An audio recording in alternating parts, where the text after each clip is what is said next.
Drama की शुरुआत में हम देखते हैं हमारी फीमेल लीड जुन वेडिंग ड्रेस ट्राई कर रही होती है और उसकी मॉम उसे कहती हैं कि तुम्हारे होने वाले हस्बैंड ने तो तुम्हें बहुत ही एक्सपेंसिव ड्रेस खरीद कर दिया है। तभी वहां पर जून की सिस्टर आती है और उसे बताती है कि तुम्हारा होने वाला हस्बैंड जून ही अपनी एक्स गर्लफ्रेंड के साथ किसी गायनेकोलॉजिस्ट के पास गया है, क्या उन दोनों का बच्चा हो रहा है। फिर जून गुस्से से हॉस्पिटल की तरफ निकल पड़ती है। इसके बाद जून हॉस्पिटल जाती है और अपने बॉयफ्रेंड जैक से कहती है कि तुम यहाँ पर जूली के साथ क्या कर रहे हो। जैक जून को बताता है कि जूली मेरी चाइल्डहुड फ्रेंड है और वो बहुत अरसे से चाहती थी कि उसका एक बेबी हो, इसीलिए मैंने अपना स्पर्म डोनेट किया है और बेबी पैदा करने में हेल्प की है। जून कहती है कि तुम कहना चाह रहे हो कि तुम्हारा जूली के साथ कोई भी फिजिकल रिलेशन नहीं है। जैक जून से कहता है कि ऐसा कुछ भी नहीं है।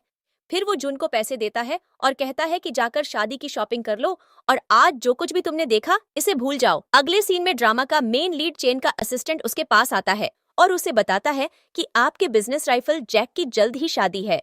चेन अपने असिस्टेंट को कहता है कि मुझे उसकी शादी में जरूर जाना है क्योंकि मुझे उसकी शादी बर्बाद कर देनी है। दूसरी तरफ जुन जिन्ही से कहती है कि मैं अब तुमसे शादी नहीं करूंगी क्योंकि तुम एक बहुत ही बड़े धोखेबाज हो। जैक जुन को कहता है कि हम दोनों की एक बिजनेस मैरिज है और अगर तुम मुझसे शादी तोड़कर जाओगी तो तुम्हें बहुत ज्यादा नुकसान हो सकता है। इसी बीच जूली पेट में दर्द होने का नाटक करने लगती है और जैक उसके पास चला जाता है और गुस्से से जुन वहां से चली जाती है।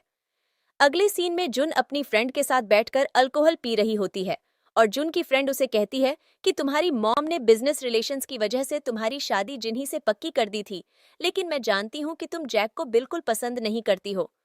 जून कहती है कि मुझे तो ऐसा लगता है कि मेरी मॉम मुझसे प्यार ही नहीं करती और वो मुझे बेचना चाहती है। फिर जून की फ्रेंड उसे बताती है कि आज मेरे अंकल घर पे नहीं होंगे, इसीलिए अगर तुम चाहती हो तो मेरे साथ मेरे घर पर चल सकती हो। अगले सीन में जून अपने फ्रेंड के घर पर जाती है और वहां पर चैन को देखकर उसके करीब जाने लगती है और फिर उसके साथ रोमांस करने लगती है। फिर चैन और जुन दोनों एक साथ कमरे में चले जाते हैं और दोनों नाइट स्पेंड भी करते हैं। अगली सुबह जुन चैन को देखकर सोचती है कि यह लड़का कितना ज्यादा हैंडसम है। फिर वो उसके पास पैसे रखकर वहां से चली जाती है। चैन जागता है और वह पैसे देखकर कहता है कि मुझे पैसों की कोई भी कमी नहीं है, मैं तो बस तुम्हें मिस करूंगा। अगले सीन में जुन अपनी फ्रेंड से कॉल पर बात करती है और उसकी फ्रेंड जुन को बताती है कि कल रात तुम जिस आदमी के साथ नाइट स्पेंड करके आई हो वो मेरे अंकल थे। जुन हैरान होकर कहती है कि मैंने तो सोचा था कि वो कोई मेल मॉडल है, इसीलिए मैंने उससे नाइट स्पेंड करने के बाद पैसे भी दे दिए हैं। अगले सीन में जूली ऑफिस में कुछ लड़कियों को बताती है कि मैं जैक के बेबी की मॉम बनने वाली हूँ और जल्दी उससे शादी भी कर लूंगी।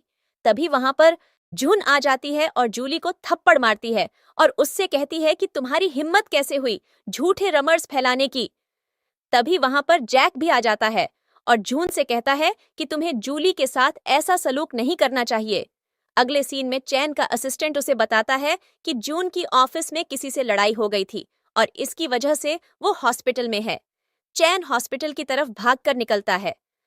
अगले सीन में जून डॉक्टर से मिलती है और डॉक्टर जून को बताती है कि तुम्हारी तबीयत काफी ज्यादा खराब है क्योंकि तुम्हारी बॉडी बहुत ज्यादा वीक है, इसीलिए तुम्हें हेल्दी खाना खाना चाहिए। तभी वहां पर चैन आ जाता है और जून को कहता है कि तुम्हें क्या हुआ। फिर डॉक्टर चैन को बताती है कि तुम्हें अपनी वाइफ का ख्याल रखना चाहिए, उसकी बॉडी बहुत ही ज्यादा वीक है। चैन नाटक करता है और जून का हस्बैंड बन जाता है और डॉक्टर से कहता है कि मैं सब ठीक कर दूंगा। फिर चैन जून को कहता है कि डॉक्टर के सारे ऑर्डर्स हमें फॉलो करने होंगे और उसे अपने साथ ले जाता है। इसके बाद चैन जून को कहता है कि तुम्हें मुझे 5 मिलियन कंपनसेशन के तौर पर देने होंगे क्योंकि कल रात तुमने मुझे फोर्स किया था और मेरे साथ नाइट स्पेंड कर ली। जून कहती है कि इतने सारे पैसे मैं कहां से दूंगी। तभी चैन का असिस्टेंट वहां पर आ जाता है और कहता है कि आपकी ग्रैंडमदर ने सर्जरी के लिए इनकार कर दिया है और वह कह रही हैं कि अगर आपने 3 दिनों तक शादी नहीं की तो वो अपना इलाज नहीं करवाएंगी। चैन अपने असिस्टेंट को कहता है कि कोई लड़की ढूंढो, मैं उसके साथ कॉन्ट्रैक्ट मैरिज कर लूंगा। जून कहती है कि अगर तुम चाहते हो तो मैं तुम्हारे साथ कॉन्ट्रैक्ट मैरिज कर सकती हूँ। चैन उसकी बात मान जाता है और जून को कहता है कि कल अपना आईडी कार्ड लेकर आ जाना, हम दोनों मैरिज रजिस्टर कर लेंगे। अगले सीन में जूली जैक को जून के खिलाफ भड़काने की कोशिश करती है और जैक जूली को कहता है कि चाहे जो भी हो जाए, जून और मेरे बीच में एक बिजनेस मैरिज है और वो मेरे पास वापस जरूर आएगी।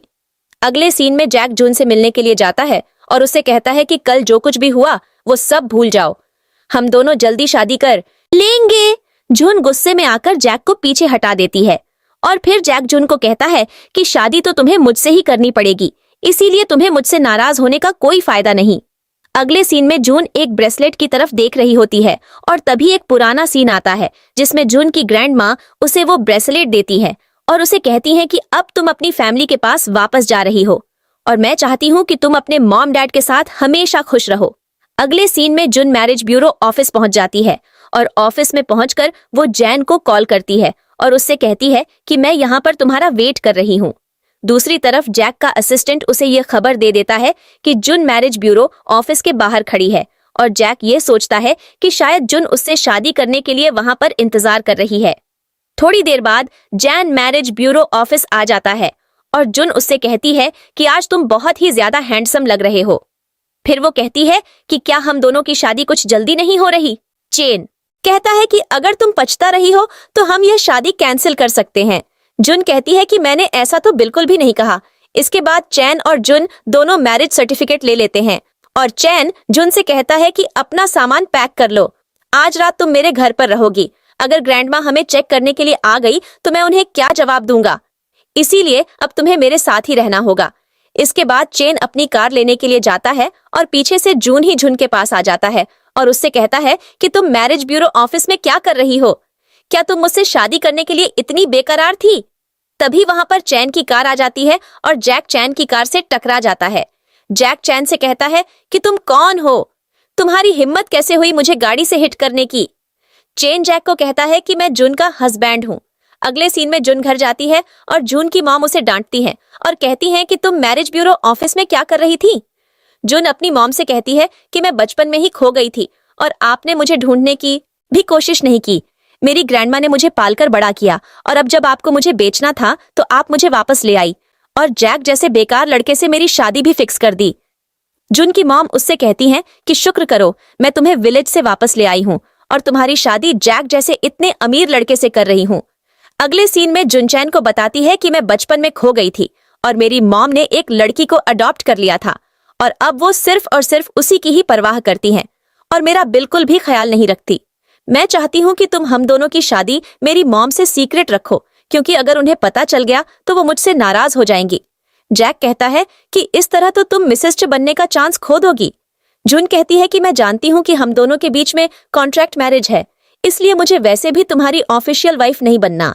अगले सीन में जुन की मॉम अपनी अडॉप्टेड बेटी लिन से कहती हैं कि जुन ने झुन्नी से शादी तोड़कर सब गड़बड़ कर दिया है, अब हम क्या करेंगे। लिन कहती है कि मॉम आपको फिक्र करने की कोई जरूरत नहीं है, मैं कुछ ना कुछ करके सब संभाल लूंगी।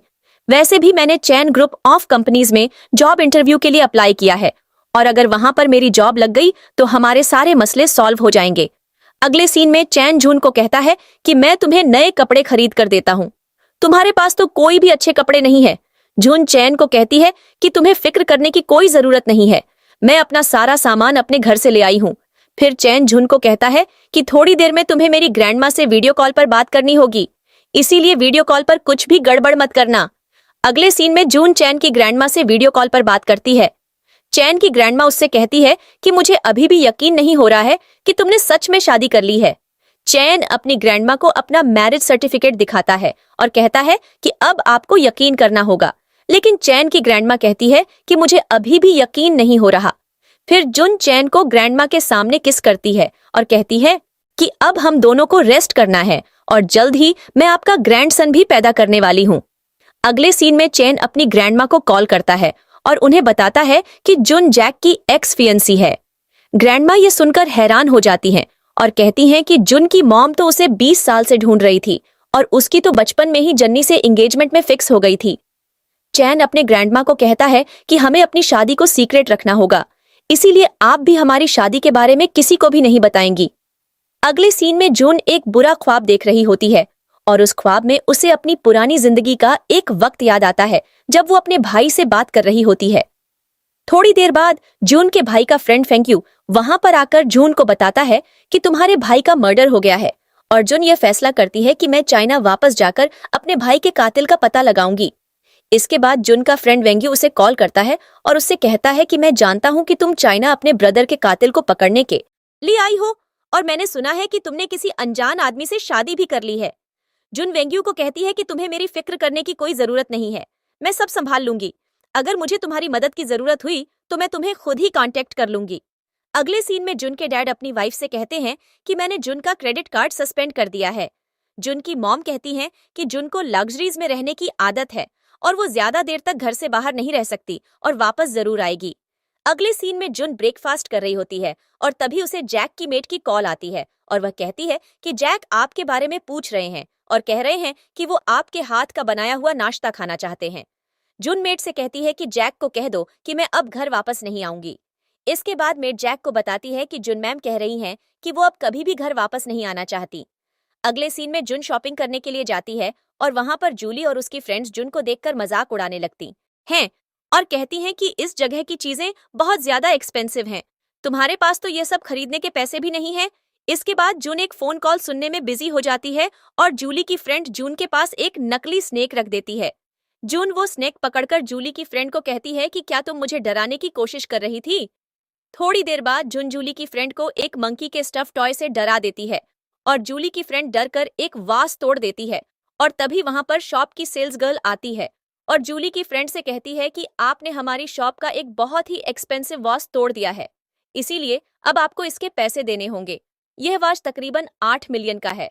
जूली की फ्रेंड जून के सामने शो ऑफ करती है और कहती है कि मेरी फैमिली बहुत ज्यादा अमीर है, ये पैसे तो मेरे लिए कुछ भी नहीं है। थोड़ी देर बाद जूली जून से कहती है कि सुना है कि तुम्हारे मॉम डैड ने तुम्हें घर से बाहर निकाल दिया है और तुम्हारे पास अब रहने के लिए कोई जगह भी नहीं है। जून जूली को कहती है कि तुम्हें मेरी फिक्र करने की कोई भी जरूरत नहीं है, इससे बेहतर यह होगा कि तुम जैक के घर वालों को कहो कि वह तुम्हें एक्सेप्ट कर लें। फिर जैक वहां पर आ जाता है और जूली उसे देखकर बीमार होने का नाटक करने लगती है और जूली जैक से कहती है कि जुन मुझसे कह रही है कि तुम मेरा बेबी एक्सेप्ट नहीं करोगे, इसीलिए मुझे अबॉर्शन करवा लेना चाहिए। जुन जैक को कहती है कि जूली बहुत ही अच्छी एक्टिंग करती है और जैक जुन से कहता है कि तुमने जूली से इतनी बदतमीजी की, तुम्हारी हिम्मत कैसे हुई उससे इस तरह से बात करने की। फिर वो जूली को लेकर वहां से चला जाता है। इसके बाद जुन सेल्स गर्ल से कहती है कि मैं यहाँ पर एक नेकलेस खरीदने के लिए आई हूँ, इसे अच्छे से पैक करके मुझे दे दें। अगले सीन में जुन झी के ग्रैंडफादर की बर्थडे पार्टी में जाती है और जैक सॉन्ग से कहता है कि मेरे ग्रैंडफादर की बर्थडे पार्टी है, इसलिए आज तुम्हें मुझसे दूर रहना होगा। इसके बाद जैक जुन को अपने साथ जाने के लिए कहता है और कहता है कि मेरे ग्रैंडफादर को इस बात का नहीं पता कि हम दोनों के बीच में ब्रेकअप हो गया है। दूसरी तरफ चैन का एक एम्प्लॉय उसे यह बात बता देता है कि जैक और जुन आज एक साथ जैक के ग्रैंडफादर की बर्थडे पार्टी में गए हैं। यह सुनकर चैन गुस्से में आ जाता है और अपने ड्राइवर से कहता है कि मुझे जैक के ग्रैंडफादर की बर्थडे पार्टी में जाना है। अगले सीन में जुन जैक के ग्रैंडपा से मिलती है और यह देखकर जूली काफी ज्यादा जेलस फील करने लगती है। इसके बाद जैक के ग्रैंडफादर का सर्वेंट उसे आकर बताता है कि चेन ग्रुप ऑफ कंपनीज के प्रेसिडेंट मिस्टर चेन आपका बाहर वेट कर रहे हैं। फिर जैक के ग्रैंडफादर चेन से मिलने के लिए जाते हैं और इसी बीच जून ही अपने ग्रैंडफादर को कहता है कि क्या चेन वही बिजनेसमैन है जो चाइना में बहुत ज्यादा सक्सेसफुल हो गए हैं। मुझे तो इनके साथ बिजनेस डील भी करनी थी। ग्रैंडपा, क्या आप मेरी थोड़ी हेल्प कर सकते हैं? झुन्न के ग्रैंडफादर उससे कहते हैं कि चैन को बदतमीज लोग बिल्कुल भी पसंद नहीं है, इसीलिए तुम्हें उनके सामने तमीज से रहना होगा। अगले सीन में जुन की माँ उसे डांटती हैं और कहती हैं कि तुमने जूनी से अपना रिश्ता खराब कर लिया है और तुम आराम से बैठकर यहाँ पर खाना खा रही हो। थोड़ी देर बाद जूली पार्टी में अपनी कुछ फ्रेंड्स को बताती है कि जुन विलेज से आई है और वो विलेज में काफी ज्यादा आदमियों के साथ अफेयर भी चलाती थी, जिस वजह से उसकी विलेज में काफी बदनामी हो गई थी और इसी वजह से चुन्नी ने उससे रिश्ता भी तोड़ दिया है। इसी बीच एक लड़की झुन के गले में नेकलेस देखकर कहती है कि यह नेकलेस तो बहुत ज्यादा एक्सपेंसिव है। लगता है कि झुन का कोई बॉयफ्रेंड है जो उससे सच में बहुत प्यार करता है। फिर जूली झुन के साथ बदतमीजी करने लगती है और झुन गुस्से में आकर जूली को बाथरूम में ले जाती है। झुन जूली का फेस पानी में डालती है और उससे कहती है कि अगर अब तुमने मेरे से बदतमीजी की तो मैं तुम्हें जान से मार दूंगी। इसके बाद जूली जैक को शिकायत लगाती है और कहती है कि जुन ने मुझे मारने की कोशिश की है। जैक जुन को डांटने लगता है और कहता है कि मेरी ग्रैंडफादर की बर्थडे पार्टी तुमने खराब कैसे की? तुम्हारी हिम्मत कैसे हुई यह सब करने की? तभी वहां पर जैक के ग्रैंडफादर आ जाते हैं और जैक से कहते हैं कि तुम हंगामा क्यों कर रहे हो? इसके बाद झुन चुन्नी ही के ग्रैंडफादर को बताती है कि जूली ने आपके घर से एक महंगी ब्रेसलेट चुरा ली है। जूली बहुत ज्यादा घबरा जाती है क्योंकि उसने सच में यह चोरी की होती है। इसी सब के बीच चेन वहां पर आ जाता है और जैक के ग्रैंडफादर चैन को कहते हैं कि यह मेरा ग्रैंडसन और उसकी होने वाली वाइफ है। चैन जैक और जुन को एक साथ देखकर गुस्से में आता है और जेलस भी फील करने लगता है। अगले सीन में जुन वॉशरूम में जाकर चैन को मैसेज करती है और उसे कहती है कि यह सब एक मिसअंडरस्टैंडिंग है। मैं सिर्फ जैक के ग्रैंडफादर की बर्थडे पार्टी में आई हूँ। मेरा उससे कोई भी लेना देना नहीं है। तभी वहां पर जैक आ जाता है और जुन को कहता है कि तुम किसको मैसेज कर रही थी। जुन जनी को बता देती है कि चेन मेरा हस्बैंड है, लेकिन जैक उसकी बात पर यकीन नहीं करता। लेकिन जून उसे फिर से बताती है कि चेन और मेरे बीच में एक कॉन्ट्रैक्ट मैरिज है। जैक कहता है कि लगता है कि तुम आजकल काफी ज्यादा ड्रामास देख रही हो, इसीलिए तुम्हें इस तरह की फिजूल बातें करनी आ गई हैं। अगले सीन में जुन और जैक खाने की टेबल पर जाते हैं और चैन उन्हें एक साथ देखकर कहता है कि क्या आप दोनों जल्द ही शादी करने वाले हैं। जून ही चैन से कहता है कि अगर आप हमारी शादी में आना चाहते हैं तो मैं आपको वेलकम करूंगा। फिर जून ही चैन को कहता है कि मैं आपकी कंपनी के साथ एक बिजनेस डील करना चाहता हूँ। चेन बिजनेस डील करने से इनकार कर देता है और कहता है कि आपकी होने वाली वाइफ जुन ने तो मुझे हेलो तक नहीं बोला, मैं आपके साथ बिजनेस डील नहीं करूंगा। फिर वो वहां से चला जाता है। इसके बाद जून ही जुन को कहता है कि तुम्हें चैन से जाकर माफी मांगनी होगी क्योंकि मेरे लिए यह बिजनेस डील बहुत ज्यादा इंपॉर्टेंट है। इसके बाद जैक जबरदस्ती जुन को चैन के पास ले जाता है और जुन चैन को कहती है कि मैं जैक के ग्रैंडफादर की बर्थडे पार्टी में आई थी और आज मैं ग्रैंडफादर को बताने वाली थी कि मैं जैक से शादी नहीं करना चाहती। इसके अलावा मेरा यहाँ आने का कोई भी मकसद नहीं था। चेन जुन से कहता है कि तुम मेरा एडवांटेज ले रही हो और तुम किसी को बता भी नहीं रही हो कि मैं तुम्हारा हस्बैंड हूँ। क्या तुम मुझे जेलस करवाने के लिए झुन्नी के साथ चिपक रही थी। जून कहती है कि ऐसा कुछ भी नहीं है, मैं तो तुमसे शादी कर चुकी हूँ, लेकिन हम दोनों के बीच में सिर्फ और सिर्फ एक कॉन्ट्रैक्ट मैरिज है। मैं तुम्हें जेलस फील क्यों करवाऊंगी। इसके बाद चैन और जुन दोनों रोमांटिक मोमेंट्स शेयर करते हैं और दोनों एक दूसरे को किस भी करते हैं। इसके बाद जून कार से उतर जाती है और जून ही जुन से कहता है कि क्या तुमने चैन से सही से माफी मांगी। जून कहती है कि अब वो नाराज नहीं है। फिर वो कहती है कि मैं ग्रैंडफादर को जल्दी ही बता दूंगी कि हम दोनों का ब्रेकअप हो गया है। लेकिन जून ही उसे मना करता है और कहता है कि ग्रैंडफादर को कुछ भी बताने की हिम्मत मत करना। अगले सीन में जून जैक के ग्रैंडफादर को ब्रेसलेट वापस करती है और कहती है कि जैक की ग्रैंडमा ने मुझे यह दी थी, लेकिन मैं इतना एक्सपेंसिव गिफ्ट अब नहीं रख सकती। जैक के ग्रैंडफादर जून से कहते हैं कि जल्दी तुम्हारी जैक से शादी होने वाली है, इसीलिए जब तुम यहाँ पर आओगी तो वैसे ही यह सब तुम्हारा हो जाएगा। अगले सीन में जून की मॉम जैक से कहती हैं कि मैंने जून को काफी डांटा है और चाहे जो भी हो जाए वो तुम ही से शादी करेगी। जैक जून की मॉम से कहता है कि मैं जल्द ही चैन ग्रुप ऑफ कंपनीज के साथ एक कोलैबोरेशन करने वाला हूँ और इसके बाद मेरा बिजनेस और कंपनी और भी ज्यादा सक्सेसफुल हो जाएगा। मुझे जून जैसी लड़कियों की कोई कमी नहीं है। इसी बीच लिन जिन्नी से कहती है कि मैं चैन ग्रुप ऑफ कंपनीज में काम करने वाली हूँ और वहां पर मैं कुछ फ्रेंड्स को भी जानती हूँ। अगर आप चाहते हैं तो मैं आपकी बिजनेस डील साइन करवाने में आपकी हेल्प कर सकती हूँ। अगले सीन में जून चेन से कहती है कि बहुत रात हो गई है, तुम्हें अब सो जाना चाहिए। चेन जून को कहता है कि जैक मेरी कंपनी के साथ एक बिजनेस डील करना चाहता है, मैं उसके साथ डील साइन कर सकता हूँ, लेकिन मेरी एक शर्त है, तुम्हें और जैक को डिस्टेंस मेंटेन करना होगा। मैं अपनी वाइफ को किसी गैर आदमी के साथ इस तरह से नहीं देख सकता। जून कहती है कि मेरी चुन्नी ही में कोई भी इंटरेस्ट नहीं है, तुम्हें फिक्र करने की कोई भी जरूरत नहीं है। फिर चैन जून को बताता है कि तुम्हारी बहन लिन ने मेरे ऑफिस में जॉब के लिए अप्लाई किया है, अगर तुम चाहती हो तो मैं उसे जॉब से निकाल सकता हूँ। जून कहती है कि इसकी कोई जरूरत नहीं है, तुम उसे चाहो तो जॉब दे सकते हो। अगले सीन में लिन चैन के ऑफिस में आती है और उससे कहती है कि सॉरी, कल रात मेरी बहन ने तुमसे काफी ज्यादा बदतमीजी की।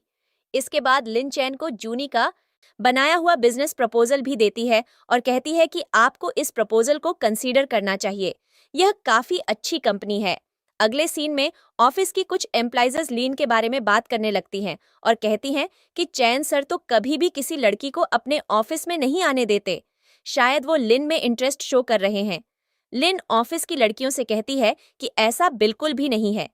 अगले सीन में जैक की असिस्टेंट उसे आकर बताती है कि चैन ग्रुप ऑफ कंपनीज ने हमारी डील एक्सेप्ट कर ली है। जैक बहुत ज्यादा खुश हो जाता है क्योंकि वो यह सोच रहा होता है कि इस डील के बाद अब वो बहुत ज्यादा अमीर होने वाला है। अगले सीन में लिन अपनी मॉम को बताती है कि मैंने जूनी की हेल्प की है और चेन ने उसका बिजनेस प्रपोजल एक्सेप्ट भी कर लिया है। लिन की मॉम बहुत ज्यादा खुश हो जाती है और उससे कहती हैं कि कल मैं एक चैरिटी डिनर पर जा रही हूँ और मैं तुम्हें साथ लेकर जाना चाहती हूँ। अगले सीन में जून की फ्रेंड उसे एक क्लब में ले जाती है और बहुत सारे मेल मॉडल्स से मिलवाती है।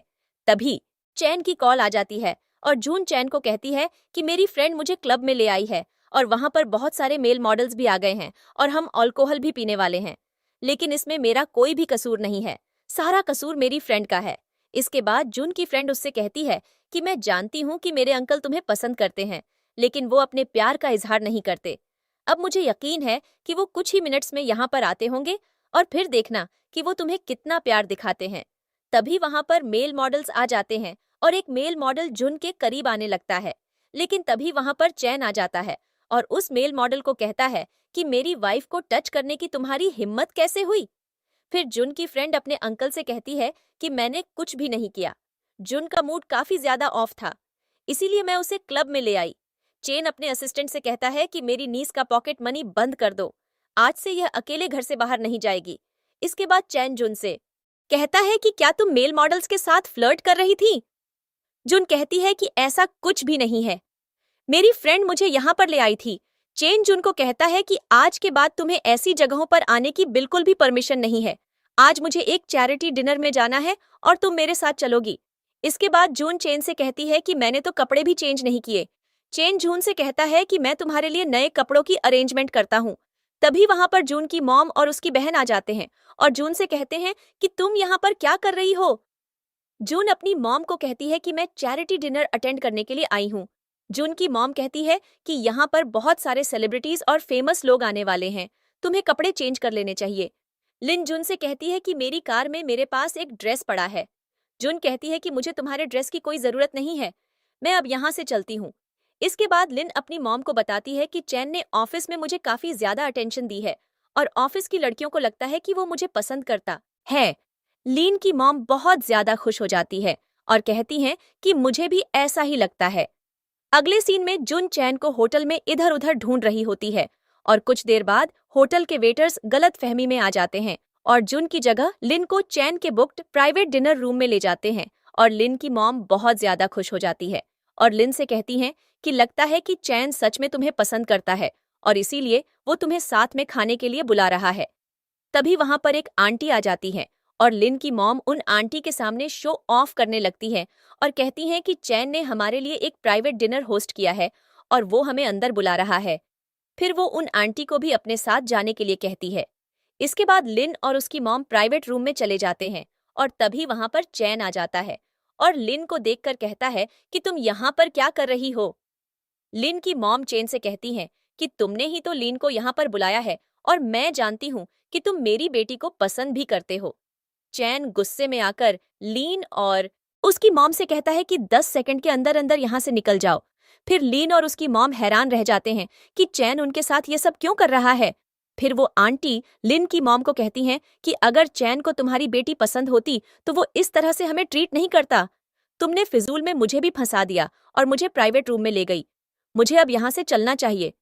इसके बाद लिन की मॉम उससे कहती हैं कि चैन ने तुमसे बदतमीजी क्यों की। लीन अपनी मॉम को कहती है कि उस दिन तो ऑफिस में चैन मेरे साथ इतनी अच्छी तरह से बात कर रहा था, आज उसे क्या हो गया। लिन की मॉम उसे कहती है कि फिक्र मत करो, अमीर लड़के अक्सर घमंडी होते हैं, लेकिन अभी भी जैन सिंगल है, इसीलिए तुम्हारा उसके साथ पूरा चांस है।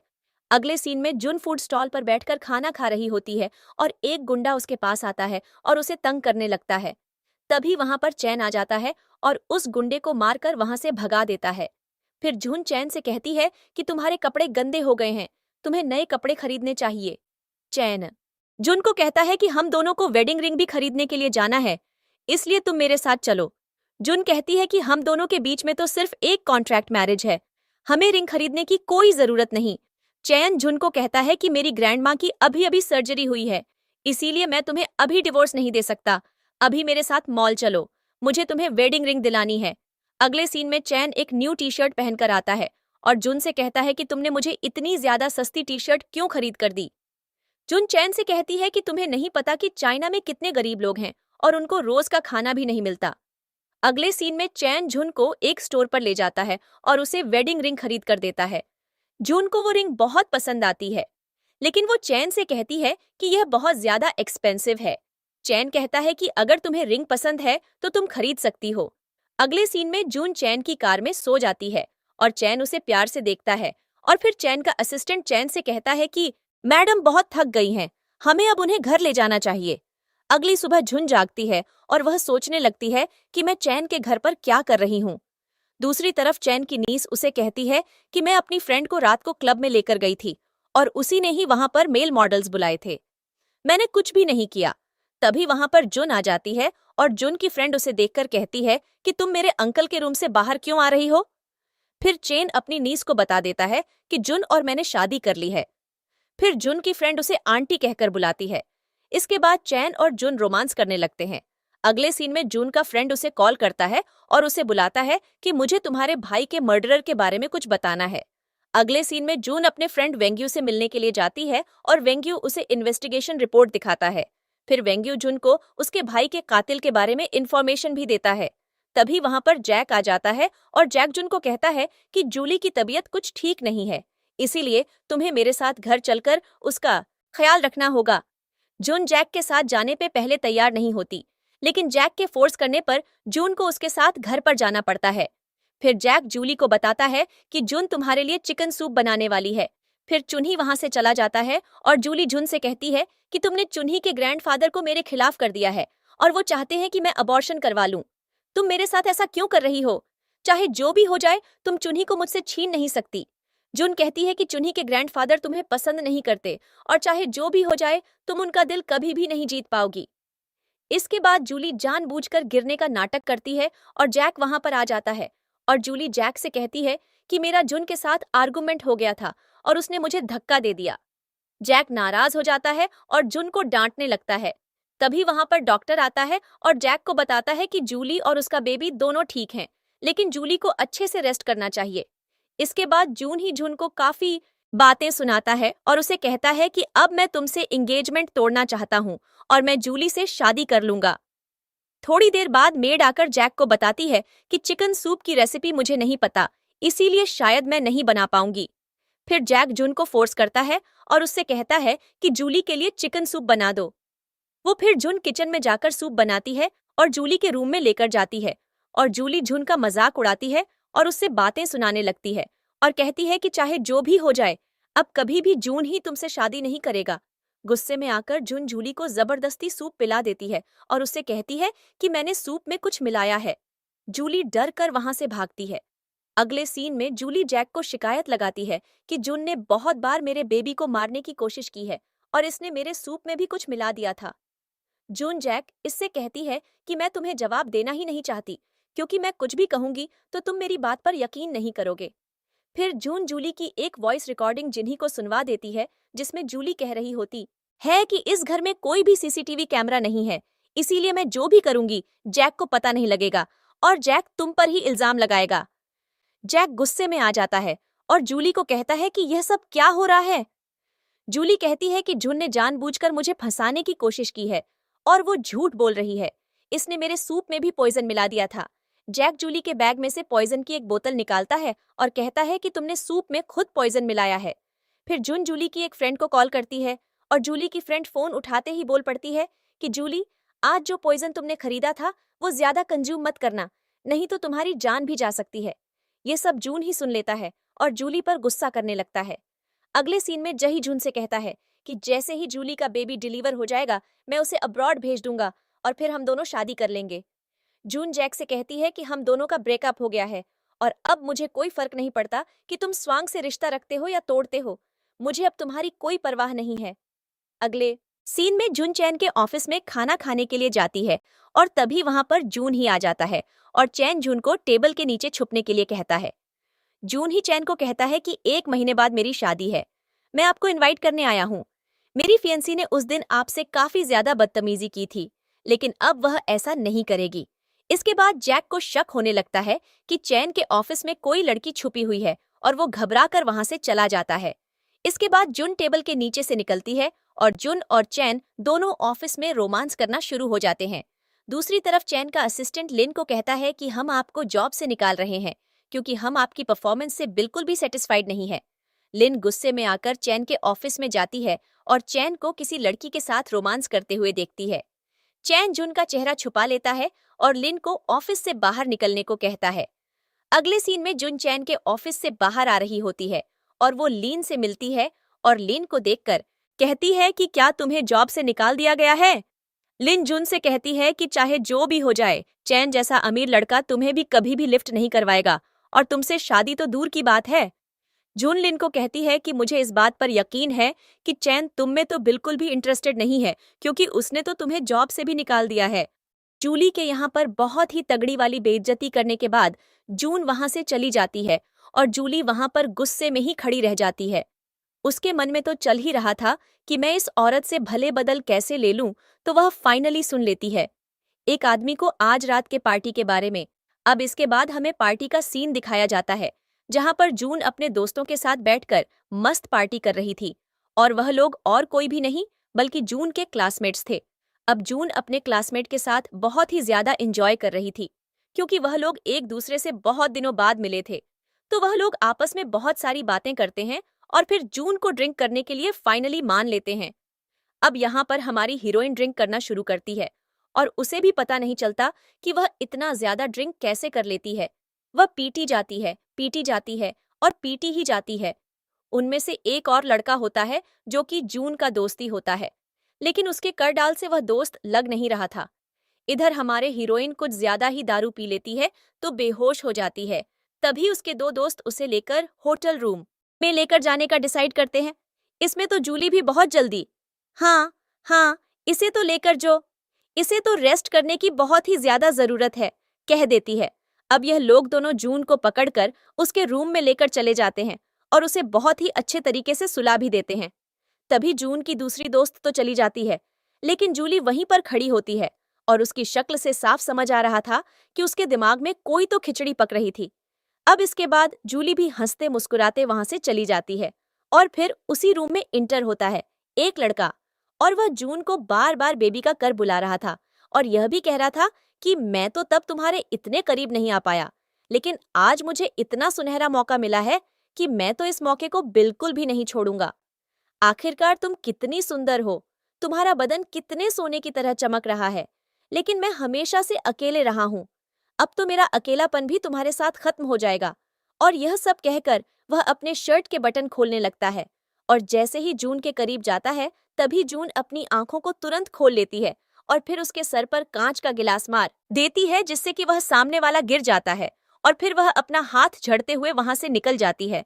जिसके बाद बाहर आते ही वह सुनती है एक लड़की को जो कि बात कर रही थी अपने मॉम से और उसे कहने लग जाती है कि मुझे तो हमेशा से उसे इंसान पर क्रश था, मैं तो हमेशा से उसके साथ एक रात बिताना चाहती थी, लेकिन मुझे कभी भी मौका नहीं मिला। अब इसकी यह सारी बातें भी जून सुन लेती है और जून फाइनली से फंसाने की कोशिश में लग जाती है कि अगर बदनाम मैं हूं तो मैं ऐसे कैसे छोड़ दूं, इसको भी तो लेकर ढूंढना पड़ेगा। अब इसके बाद जून बात सुनने के बाद अपने मन में मुस्कुराती है और फिर वहां से निकलती है। इधर हम देखते हैं इस औरत को जो कि अपने मुंह पर पाउडर ठोक रही थी, पता नहीं और कितने किलो पाउडर लगाकर यह अपना मेकअप बढ़ाएगी। इसके बाद हम देखते हैं जून को देखते ही एक असिस्टेंट उसके पास आ जाता है और उसे कहने लग जाता है कि मैडम आपका नेकलेस यहाँ पर गिर गया था। जून भी वह नेकलेस लेती है और ये औरत जून को देख लेती है। अब इसके तो दिल और दिमाग में बस इतना ही चल रहा होता है कि अगर जून ने मुझे देख लिया तो फिर क्या होगा, अगर इसने मेरी और मेरी मॉम की बातें सुन ली तब तो मैं कहीं की नहीं रहूंगी और इसको डर लगना शुरू हो जाता है। जिसके बाद जून भी इधर इसके लिए जाल बिछाना शुरू कर देती है। वह जबरदस्ती किसी से फोन पर बात करने लग जाती है और यह औरत जून की बातें सुनने भी पहुंच जाती है, जो इधर बात कर रही होती है अपने मैनेजर से और उसे कहने लग जाती है कि तुम तो जानते ही हो कि मैं कितनी ज्यादा ऑब्सेस्ड हूं उनसे और मुझे तो सिर्फ और सिर्फ वही पसंद है। तुम मुझे उनका बस रूम नंबर बता दो, मैं तो उनके साथ एक रात गुजारना चाहती हूँ। जिसके बाद यह औरत लाल परी बनकर जो जून की बातें सुनने के लिए पहुंच जाती है, उसे तब समझ आ जाता है कि अच्छा जून को भी इंटरेस्ट है उसे इंसान में जिसमें मुझे इंटरेस्ट है। और फिर वह खुद ही सोचने और समझने लग जाती है कि अच्छा तब तो अच्छा यही होगा कि मुझे जून को फंसाना चाहिए। और फिर जब इसे पता चल जाता है कि 605 रूम नंबर में वह आदमी है और यह जून को सुन भी लेती है इसकी बुराई करते हुए, तब तो इसके दिमाग में और दिल में बस यही चल रहा होता है कि मैं जून से बदला कैसे ले लूं। इसीलिए तब यह लाल परी फटाफट से काउंटर पर जाती है, उसे मैनेजर से कहने लग जाती है कि मुझे 608 रूम नंबर का कार्ड दे दो, मैं तुम्हें 1 मिलियन देने को तैयार हूँ। जिसके बाद वह आदमी भी इसको उसे रूम की चाबियां दे देता है और चुपचाप उसे वहां से जाने के लिए कह देता है। ये औरत अपने मन में बहुत ही ज्यादा खुश हो रही थी, जैसे पता नहीं इसे जन्नत की चाबी मिल गई हो। यह तुरंत तुमने पहुंच जाती है, रूम को खोलता है और तभी सीन शिफ्ट हो जाता है। हम देखते हैं इधर जॉन को, जो कि अपने फैमिली के साथ और ऑफिस के कुछ शेयर होल्डर के साथ बैठकर मीटिंग कर रहा था। और तभी वहां पर फोटो आ जाता है जून का एक होटल रूम में जाते हुए। और वहां पर सारे लोग बस यही डिस्कस करते रहते हैं कि जून एक अच्छे घर की लड़की है, लेकिन वह पता नहीं इतने नीचे काम कैसे कर रही है, वह दारू कैसे पी रही है और पीकर उसको खड़े रहने की भी होश नहीं है, इतना पी ले रही है। अब इसके बाद जॉन की बातें सुनता है तो उसे बहुत ही ज्यादा बुरा लगता है। वह उनसे पूछता है कि तुम लोग ऐसा कैसे कह सकते हो, क्या तुम्हारे पास कुछ प्रूफ है? जिस पर वह लोग जॉन को एक वीडियो दिखा देते हैं जिसमें जून खड़े रहने के भी हालत में नहीं थी। जॉन से कहना शुरू कर देते हैं कि देखो उसको कैसे दूसरे लोग उठ कर ले जा रहे हैं। अब जॉन तो उसे 608 रूम में घुसने की तैयारी करना शुरू कर देता है। वह तुरंत उठाता है और वहां से भाग जाता है। इधर हम देखते हैं इस लाल परी को, जो कि रूम में जैसे ही घुसती है उसको तो एक आदमी दिख जाता है। वह समझता है कि यह तो वही बिलेनियर है, इसीलिए वह तुरंत ही जाकर उससे चिपक जाती है और फिर कहने लग जाती है कि मैं तो तुमसे बहुत ज्यादा प्यार करती हूँ, तुम्हें तो मेरे बारे में पता ही होगा। यह सब कहकर वह उसे बहलाना फुसलाना शुरू कर देती है। अब यह जो स्टाफ था इसका भी काम यही था। यह तो कह देता है फोन करके कि आपका काम हो गया है। इधर जूली भी तैयार हो जाती है कि अब तो जून उसके चंगुल में फंसी गई है, लेकिन ऐसा कुछ तो हुआ नहीं होता। और फिर इधर हम जॉन को देखते हैं, जो कि इस कमरे के बाहर होता है और उसे कुछ गंदी गंदी आवाज भी आ रही थी, लेकिन वह उन आवाजों को इग्नोर करके आगे बढ़ जाता है। जिसके बाद इधर हम जूली को देखते हैं, जो कि बहुत ज्यादा खुश होती है और फिर उसे मैनेजर को पैसे भी ट्रांसफर कर देती है और फिर किसी से चैटिंग करना शुरू कर देती है और उसको बताने लग जाती है कि मैं तुम्हारे लिए इंतजार कर रही हूँ, तुम मुझे लेने जल्दी से जल्दी आ जाना। अब इधर हम देखते हैं इन लोगों की पार्टी यहाँ पर खत्म हो जाती है और जूली उन लोगों से कहती है कि मैं जा रही हूँ। जून को देखने के लिए वह मुझे कुछ सही नहीं लग रही थी। हो सकता है अगर उसे मेरी जरूरत हो तो मैं उससे पूछ कर आ जाऊं। जिसके बाद जूली बहुत ही ज्यादा अच्छी बन जाती है और फिर जूली अपने एक दोस्त को लेकर ऊपर चली जाती है। जिसके बाद हम लोग जून को देखते हैं, वह गेट के बाहर होती है और अपनी हालत खराब करके गेट पर ही सबको रोकना शुरू कर देती है। जूली तो उसे देखकर बहुत ही ज्यादा खुश हो जाती है कि अच्छा हुआ, इसके साथ जो भी हुआ यह तो यही डिजर्व करती थी। इसके बाद अब उसे रूम के अंदर घुसने के लिए जूली जबरदस्ती मेहनत करना शुरू कर देती है और कहने लग जाती है कि जून तुम हमें क्यों रोक रही थी, तुम नीचे क्यों नहीं आ गई? अगर तुम्हें हम लोगों की इतनी ही टेंशन थी तो इसके बाद जून लोगों को रोकने की बहुत ज्यादा कोशिश करती है। कहने लग जाती है कि मैं अपने घर जाना चाहती हूँ, प्लीज यहाँ पर मत आओ। इसके बाद तो जूली जबरदस्ती घुसने की कोशिश करने लग जाती है। वह बोलने लग जाती है, तुम हम लोगों को अंदर क्यों नहीं आने दे रही हो? क्या अंदर तुम्हारे साथ कोई आदमी था जो तुम्हारे साथ कुछ दुष्कर्म कर रहा था? अब तो झूले की दोस्त भी उसे कहने लग जाती है कि तुम तो कुछ भी ठीक नहीं लग रही हो, तुम्हारा नशा उतर गया। इसके बाद जून भी अपनी एक्टिंग बिल्कुल नहीं छोड़ता। वह वहां पर कहने लग जाती है कि नहीं नहीं, तुम लोग अंदर नहीं जा सकते और दरवाजे को पकड़कर खड़ी हो जाती है। तभी जूली बोलना शुरू कर देती है, अब तो पक्का हो गया कि अंदर तुम्हारे साथ कोई तो आदमी था, इसीलिए तुम हम लोगों को अंदर जाने नहीं दे रही हो। अब जून के जाल में तो ये लोग दोनों अच्छे से पास रहे थे। तभी हम देखते हैं वहां पर जून का एक हस्बैंड आ जाता है और जूली उसे कहने लग जाती है कि पता नहीं तुम्हारी बीवी हमें अंदर नहीं जाने दे रही, हो सकता है इसके साथ कोई और इंसान हो। अभी तो जैक वहां पर फाइनली मर्द बनना शुरू कर देता है और फिर जून के पास जाकर खाने लग जाता है कि तुम अंदर इन लोगों को क्यों नहीं घुसने दे रही हो, तुम यहाँ से हटो, हमें तो अंदर जाना है। अब ये जूली इसका तो कम, पता नहीं पूरे ड्रामा में सिर्फ आग लगाने का था, तो ये आग लगाना भी यहाँ पर ढंग से नहीं कर रही थी। लेकिन कोई बात नहीं, ये ब्रेसलेट की बात भी जैक को बात ही देती है और फिर जैक जूली की बातों में आकर जून को पढ़कर साइड में धक्का दे देता और कहने लग जाता है कि हमें अंदर जाने दो। और फिर ये लोग दोनों जैसे ही अंदर घुसते हैं वहां पर कोई और नहीं बल्कि यह लाल परी होती है और वह उसी इंसान के साथ होती है जो कि जून के साथ गलत करने वाला था। अब इन दोनों की तो असलियत जब सबके सामने आ जाती है तो लाल परी तो लाल से पता नहीं कौन कौन से रंग बदल लेती है और वहां पर पागलों की तरह चिल्लाना शुरू कर देती है कि मेरे पास बताओ, मेरे लाइफ में घुसने की कोशिश मत करो वरना तुम लोगों के साथ बिल्कुल भी अच्छा नहीं होगा। जून वहां पर कहने लग जाती है कि अरे बहन, ये सब हम लोगों ने क्या देख लिया, जल्दी से अपने कपड़े पहन लो, और अगर तुम ही अंदर थी तो फिर तुमने मुझे बाहर रहने के लिए क्यों कहा। अब गैस आप लोग इमेजिन नहीं कर पा रहे हो कि ड्रामा के अंदर भी ड्रामा चल रहा था, और वह भी बहुत भयंकर वाला, क्योंकि हमारी जून यहाँ पर बहुत ही ज्यादा अच्छी एक्टिंग करते हुए पकड़ी जाती है। इसके बाद वह कहने लग जाती है कि मुझे तो सबसे पहले किसी ने मेडिसिन दे दिया था और बेहोश कर दिया था, और फिर मेरे पास यह आदमी आया जो कि मेरे साथ बहुत ही बुरे तरीके से बिहेव कर रहा था। इसके सर पर तो मैं एक जोरदार कांच की बोतल मेरी और इसको तो बेहोश कर दिया, लेकिन मुझे नहीं पता था कि बहन तुम इसके चंगुल में आकर फंस जाओगी। इसके बाद वह आदमी जो होता है, जिसका मुंह छिपकली से काम नहीं होता है, वह भी सीखना शुरू कर देता है कि यही औरत मेरे पास आई थी और इसने ही मुझे सेड्यूस करने की कोशिश की है, इसीलिए हमारे बीच जो कुछ भी हुआ उसमें इसी औरत की गलती है, इसमें मेरी कोई गलती नहीं है। और यह कहकर वह अपना शरीर ढकने की पूरी तरीके से कोशिश करता है, लेकिन उसके बगल में जो औरत बैठी थी, जिसका मुंह एलियन से काम नहीं लग रहा था, वह बेशर्मों की तरह बैठी थी और उसने इतने लोगों के सामने भी अपने शरीर ढकने की हिम्मत नहीं की। अब इसके बाद हम देखते हैं यह दोनों आपस में ही कुत्ते बिल्लियों की तरह लड़ना शुरू कर देते हैं और जूनियर तमाशा बहुत ही अच्छे तरीके से देख रही थी। फिर वहां पर वह ज्ञान देना शुरू कर देती है कि कोई बात नहीं, अब जब तुम्हारी रेपुटेशन खराब हो ही गई है तो होने दो, वैसे भी तुम्हारी कौन सी इज्जत थी लोगों के आगे, बस अब तो सबके सामने इज्जत खराब हुई है, पहले तो 4 लोगों के आगे हुई थी। अब यह सुनने के बाद तो जून की बहन का खून और भी ज्यादा खोलना लग जाता है और इधर जून उसको चिढ़ाने के लिए और भी चीज कहना शुरू कर देती है।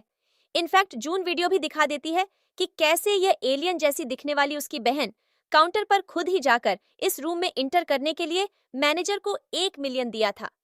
अब जब एलियन जैसी बहन की असलियत सबके सामने आ ही जाती है, तब तो वह बहन और भी ज्यादा चिल्लाने लग जाती है और जून से कहने लग जाती है कि तुम चुड़ैल हो, तुम बिल्कुल भी अच्छी बहन नहीं हो, तुम मेरी असलियत सबके सामने कैसे ला सकती हो, तुमने सबके सामने ये वीडियो कैसे दिखा दिया, अगर तुम्हें पता भी था फिर भी तुमने ऐसा क्यों किया, मॉम डैड तो तुम्हें सपोर्ट नहीं करते। जिस पर जून खाने लग जाती है, हाँ, मुझे बहुत अच्छे तरीके से पता है कि मेरे मॉम डैड तो मुझे बिल्कुल भी सपोर्ट नहीं करते आप। इसके बाद ये औरत उठकर जून को करने के लिए आती है, तभी जैक उसका हाथ रास्ते में ही रोक लेता है और कहने लग जाता है कि तुम अपना ब्लेम उसके ऊपर डालना बिल्कुल भी बंद कर दो, तुम्हारी सिस्टर तुम्हारे तरह बिल्कुल भी नहीं है। और फिर वह जून को लेकर वहां से चला जाता है। इधर यह एलियन जैसी मुंह वाली बहन पता नहीं अब मुंह अपने दूसरे तरीके से बना रही थी और अपने मन में बदला लेने क्या सोच रही थी, लेकिन अफसोस वह सिर्फ सोच ही रही थी। अब पता नहीं सोच सोच में यह क्या ही सोच लेती है कि पागल हो जाती है। और फिर हम जून को देखते हैं जो कि जॉन के पास आ जाती है उसके घर पर। इधर जॉन बहुत ही ज्यादा दारू पी रहा था। जून उसको देखते हैं तो शॉक हो जाती है कि आखिर यह ऐसा क्यों कर रहा है, क्योंकि पहले कभी जॉन ने इतनी ज्यादा ड्रिंक नहीं की थी, लेकिन अचानक से वह इतनी ज्यादा ड्रिंक करने के लिए बैठ कैसे जाता है। तभी जून जैसे ही उसके पास में जाती है तो पता चलता है कि जॉन को फीवर था। अब जून को देखते ही जॉन पूछना शुरू कर देता है कि आखिरकार तुम उसे रूम में कर क्या रही थी, जिस पर जून उसके बातों को घूमने की कोशिश करती है और उसे कहने लग जाती है कि तुम अभी तक सोए क्यों नहीं हो, बहुत ज्यादा लेट हो गया तुम्हें, तो सो जाना चाहिए था। जिसके बाद जॉन खाने लग जाता है कि तुम मेरे नाम का उसे करके लोगों को फंसा रही हो, जो बिल्कुल भी अच्छा नहीं है। मुझे इस चीज का एक्सप्लेनेशन चाहिए, तुम्हें लगता क्या है मैं क्या हूँ। जिस पर जून कहना शुरू कर देती है कि सॉरी, अगली बार से ऐसा बिल्कुल भी नहीं होगा। तब जॉन उससे कहता है कि मैं अगली बार का मौका ही नहीं आने दूंगा जिससे कोई भी तुम्हें ड्रिंक करवा ले और फिर तुम्हें सेड्यूस करने की कोशिश करे। तभी जून खाने लग जाती है कि ऐसी बातें मत कहो, मुझे भी बहुत ज्यादा बुरा लग रहा है। अब जैसे ही जून को पता चलता है कि जॉन को फीवर हो गया है, तब वह जॉन से कहते भी है कि चलो मैं तुम्हारे देखभाल कर दूं, लेकिन जॉन बहुत ही ज्यादा गुस्से में वहां से चल जाता है। तभी जून उसे रहती है कि अगर तुम्हें किसी चीज की भी जरूरत हो तो तुम मुझे कभी भी कॉल कर सकते हो। इधर हम जून को देखते हैं जो कि अपने रूम में आ जाती है और फिर बहुत ही ज्यादा टेंशन में होती है कि जॉन कैसा होगा। और फिर वह उसके रूम में पहुंच जाती है जहां पर वह जॉन को सोता हुआ देखते हैं और उसकी शर्ट को जैसे ही खोलने की कोशिश करती है तो जॉन की नींद खुल जाती है। तभी जॉन उसे पूछने लग जाता है कि तुम आखिर मेरे शर्ट को हाथ कैसे लग रही हो। तब जून रहती है कि यहाँ पर बहुत ही ज्यादा गर्मी है और तुमने शावर भी नहीं लिया, इसलिए मैं तुम्हारे कपड़े बदल रही हूँ। हो सकता है तुम इसमें अनकंफर्टेबल फुल कर रहे हो। जिस पर जॉन कहता है कि क्या तुम मुझे शॉवर लेने में मेरी मदद कर सकती हो?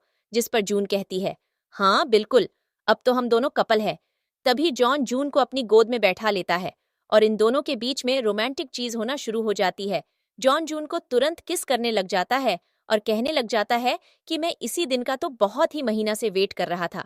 आप इसके बाद हम देखते हैं सीन शिफ्ट हो जाता है और ये दोनों फाइनली एक दूसरे के बाजू में सो रहे होते हैं।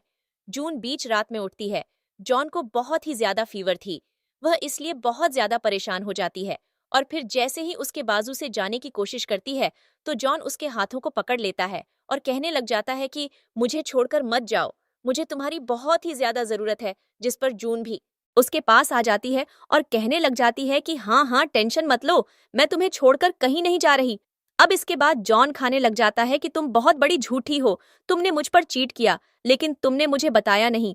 जिस पर जून अपने मन में खाने लग जाती है कि क्या खाते टाइम किसी से बात नहीं करना को चीट कहते हैं। तो हाँ, मैंने तुम पर चीट किया है। अब हमें अगले दिन का सीन दिखाया जाता है जहां पर जून अपने हाथ में एक पेंटिंग को लेकर बैठी होती है और उसे एक फ्लैशबैक दिखाया जाता है कि कैसे बचपन में जॉन को जून ने एक सनफ्लावर दिया था और उसी को देखकर उसने इस पेंटिंग को बनाया था। वह दोनों बचपन में बहुत ज्यादा क्यूट लग रहे थे।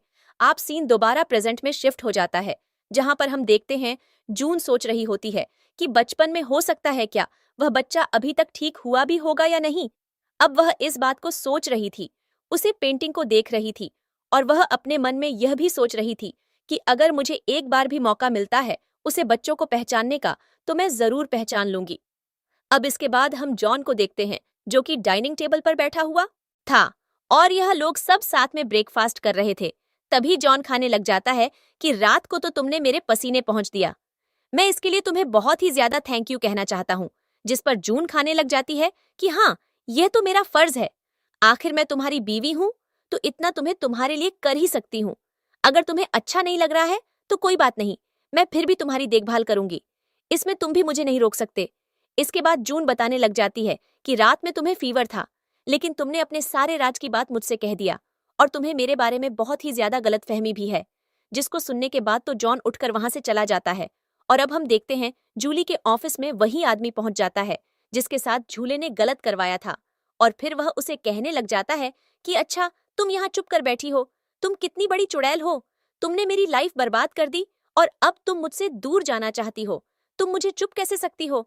आखिर पिछले दिन मेरे लिए बहुत ही ज्यादा मुश्किल हो गए थे। और फिर यह सब का कर वह जूली के आसपास जैसे ही जाने की कोशिश करता है जूली उसे कहने लग जाती है कि तुम यहाँ से निकल जाओ वरना मैं अपने सिक्योरिटी को बुलाऊंगी और तुम्हें लात मारकर बाहर फेंकवा दूंगी।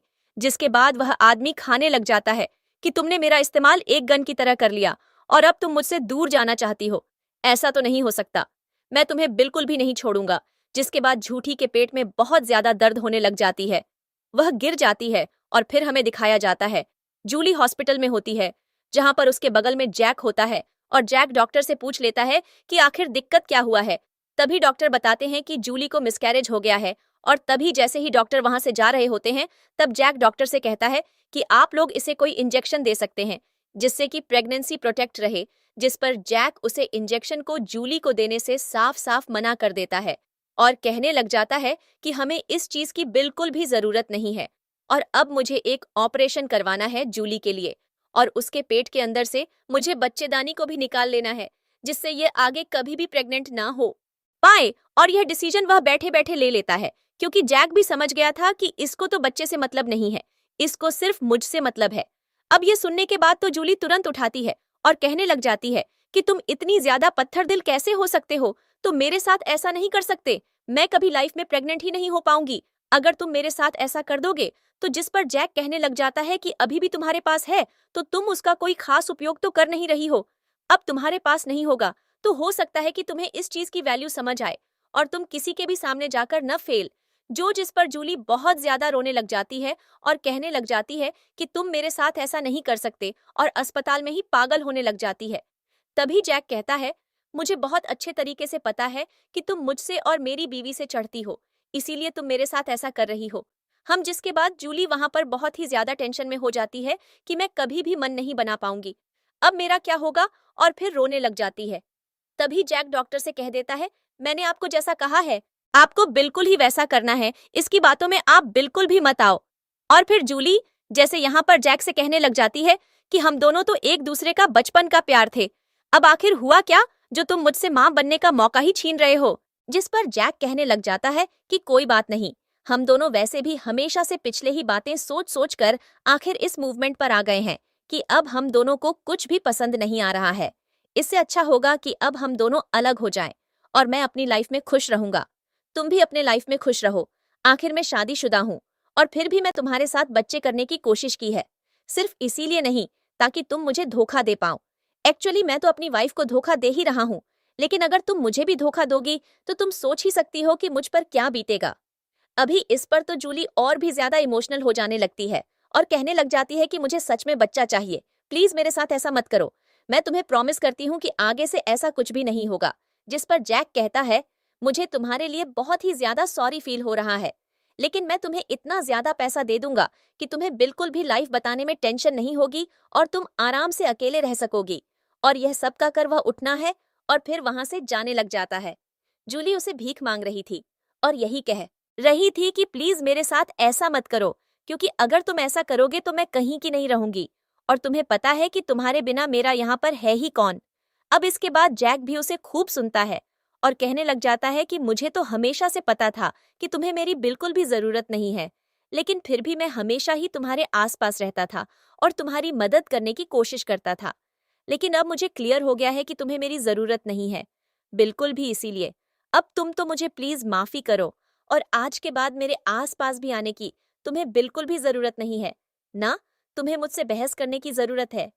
इसके बाद जूली खाने लग जाती है कि क्या मैं बिल्कुल भी अच्छी नहीं दिखती, इसीलिए तुम मेरे साथ ऐसा कर रहे हो। जिस पर जैक खाने लग जाता है कि बाथरूम में जाकर पहले अपना मुंह देखो, तुम्हारा मुंह कितना अच्छा है, उसके बाद तुम मुझसे कहना कभी घर से बाहर निकालकर खुली हवा में भी रहना सीखो, तुम इसी दुनिया में पागल हो गई हो, मैं जाकर डॉक्टर से बात करता हूँ।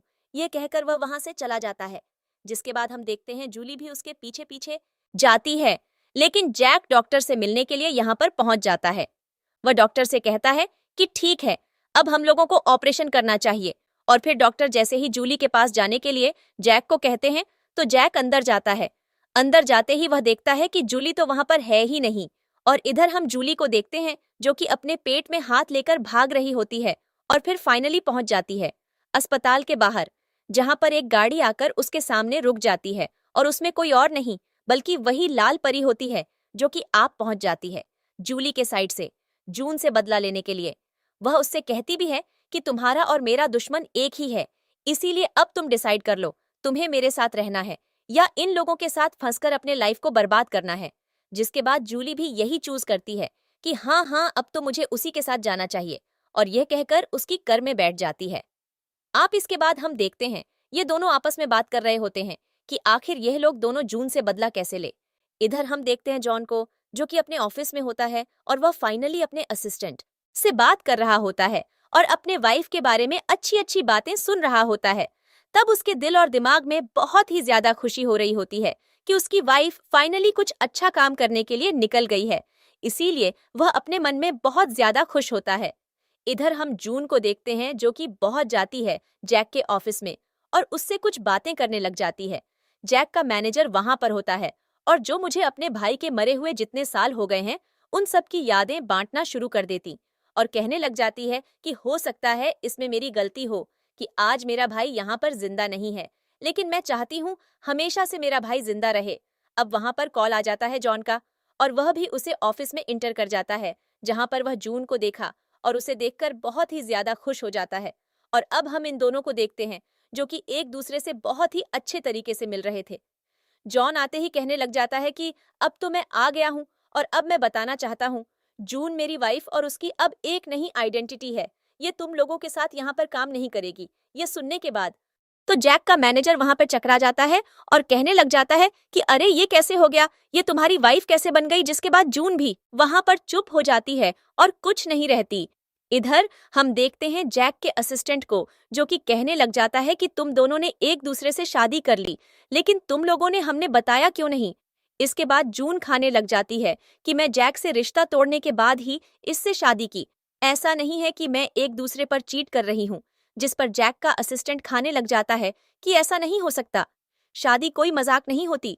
इसके बाद जॉन भी वहीं पर होता है और वह कहने लग जाता है कि तुम मुझ पर सवाल उठा रहे हो, जबकि मैं तो ऐसा हूं भी नहीं।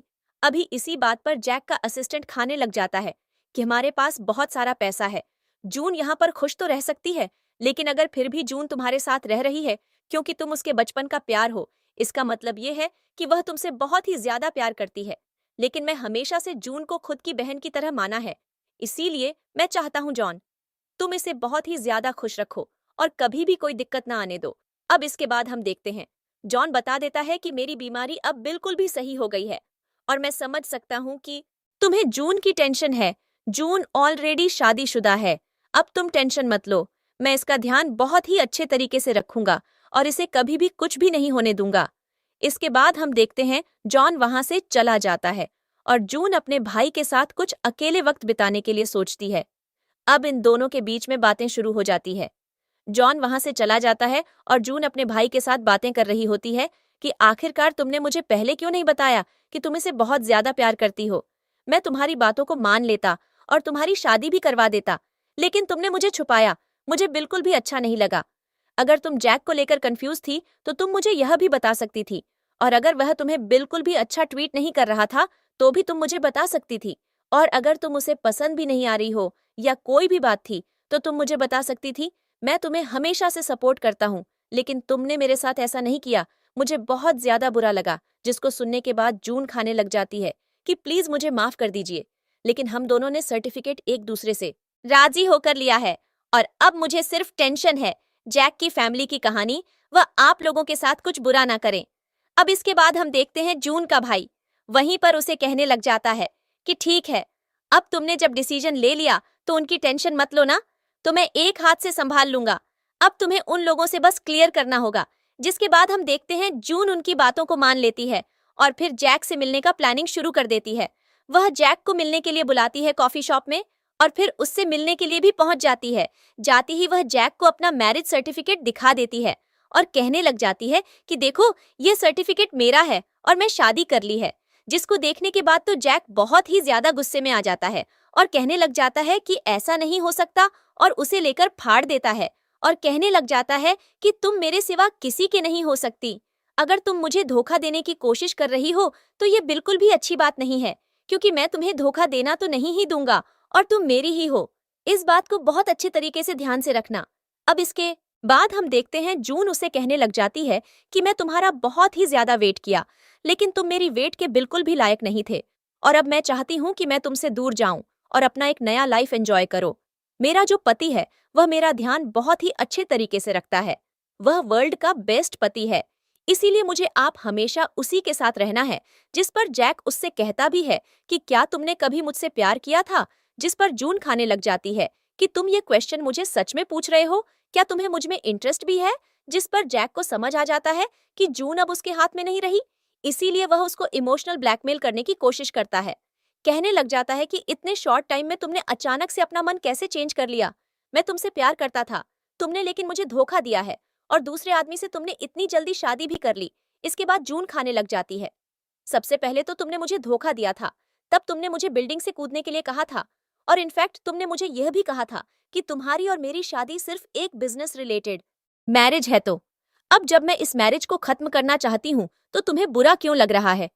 ये सब सुनने के बाद जैक कहता है कि कोई बात नहीं, इतना एडमिट कर लो कि तुमने मुझे धोखा दिया है, और ये एडमिट कर लो कि मैं तुम्हें हमेशा अच्छे से ही रखा है, कभी भी किसी चीज की परेशानी नहीं आने दिया। जब से तुम्हारे भाई की मौत हुई है तब से मैं तुम्हारे साथ हूँ, तुम्हारे दुख में दुखी हुआ हूँ और तुम्हारे सुख में सुखी हुआ हूँ।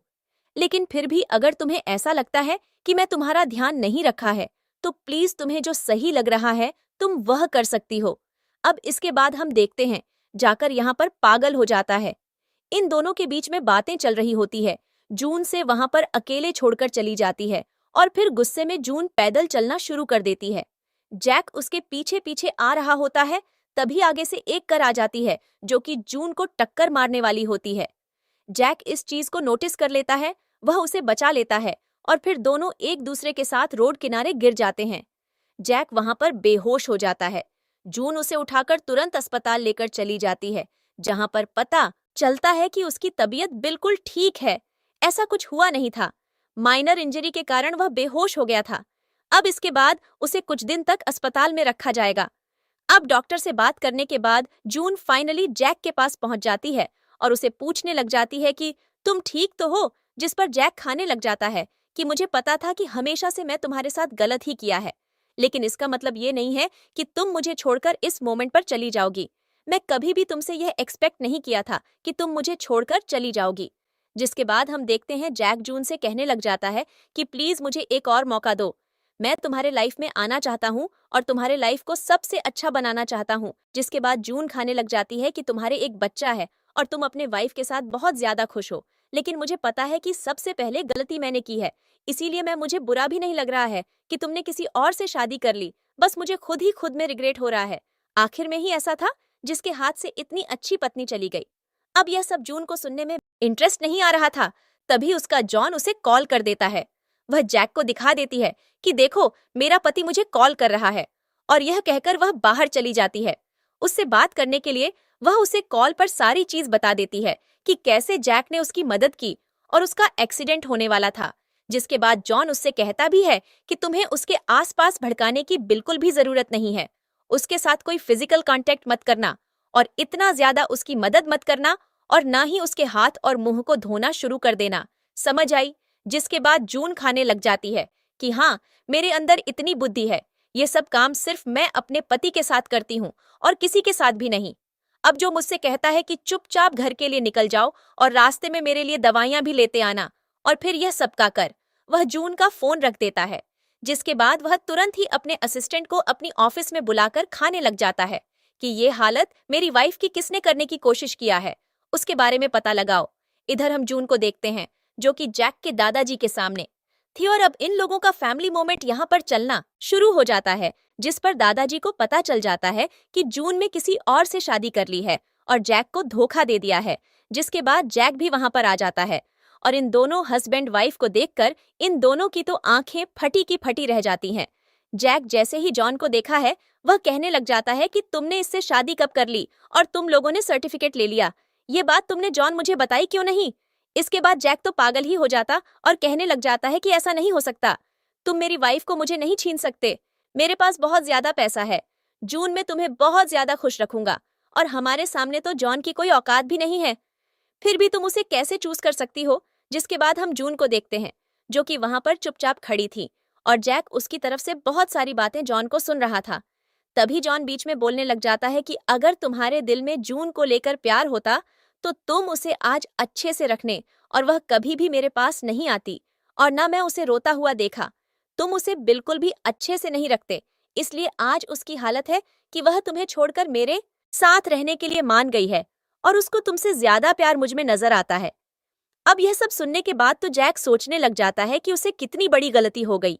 आखिर उसके हाथ से इतनी अच्छी लड़की चली गई, और फिर वह पागल ही हो जाता है जो वहां पर कहने लग जाती है कि दादाजी ने मुझे हमेशा से समझाया था कि तुम्हें अपने दिल की सनी चाहिए, तुम्हें जो सही लगे वही करो, लेकिन मेरे ही दिमाग में माटी मारी गई थी कि मैं तुम जैसे लड़के को चुना। अब इसके बाद दादाजी भी जून के सपोर्ट में आ जाते हैं और कहने लग जाते हैं कि हाँ, जून को जैसा सही लगा उसने किया। जब भी जैक खाने लग जाता है कि कोई बात नहीं, मेरी गलती है, मुझे समझ आ गया, तुम लोग दोनों मुझे अब इतना ज्यादा मत सुनो, बस मेरी गलती थी, मैंने इस चीज को मान ली। तभी जॉन अपनी वाइफ को लेकर वहां से चला जाता है। इन लोगों को गुड बाय बोलकर उनके जाने के बाद तो जैक यहाँ पर पागल ही हो जाता है। वह तकिया फाल्कन शुरू कर देता और कहने लग जाता है कि इतनी बड़ी गलती मुझसे आखिर हो कैसे गई, जून तो मेरी जिंदगी से अब हमेशा के लिए जा चुकी है।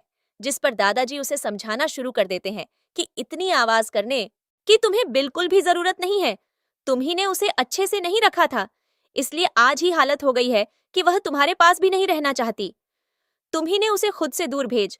और यह कहकर दादाजी भी वहां से चले जाते हैं। इधर हम देखते हैं जिस आदमी ने जून का एक्सीडेंट करवाया था वह बैठकर मस्त पार्टी कर रहा था।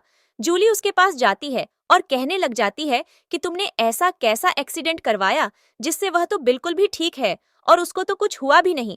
तभी वहां पर जॉन के आदमी आ जाते हैं और उन दोनों को रंगे हाथों पकड़ लेते हैं। यह बात करते हुए आप इसके बाद जॉन भी वहां पर आ जाता है और तभी उन लोगों से कहने लग जाता है कि आखिर तुम ही हो जो मेरी बीवी के पीछे पड़े हुए हो और उनको शांति से जीने नहीं दे रहे हो। कोई बात नहीं। तभी जूली वहां पर सच उगलना शुरू कर देती है कि मुझे नहीं पता था कि जून आपकी वाइफ है। अगर मुझे पता होता तो मैं उसके साथ बिल्कुल भी ऐसा नहीं करती है। यह कहकर वह अपना सच सबके सामने बोल देती है और फिर जॉन के आदमी जूली को लेकर वहां से चले जाते हैं। अब वहां पर वह मोटा बचता है जो कि दारू पीकर ज्यादा ही फैल गया था और वह सच बोलने का नाम ही नहीं ले रहा था। तभी जॉन के आदमियों से बहुत मारते हैं। तब जाकर वह सच कहना शुरू कर देता है कि हाँ, 3 साल पहले जो एक्सीडेंट मैंने करवाया था वह भी इस फैमिली के कहने पर करवाया था। और अब तो यह बात जब जॉन को पता चल जाती है कि जून के भाई की एक्सीडेंट भी जूली के परिवार नहीं करवाई थी, तो जून भी बहुत ज्यादा शॉक हो जाता है। और फिर जैसे ही वह मोटा गुंडा भी बोल जाता है कि हाँ हाँ, उनके परिवार नहीं, हमें जून के भाई को करने के लिए कहा था। जिसके बाद यह खबर जॉन अपने असिस्टेंट से कहता है कि मेरी वाइफ तक पहुंचा दो।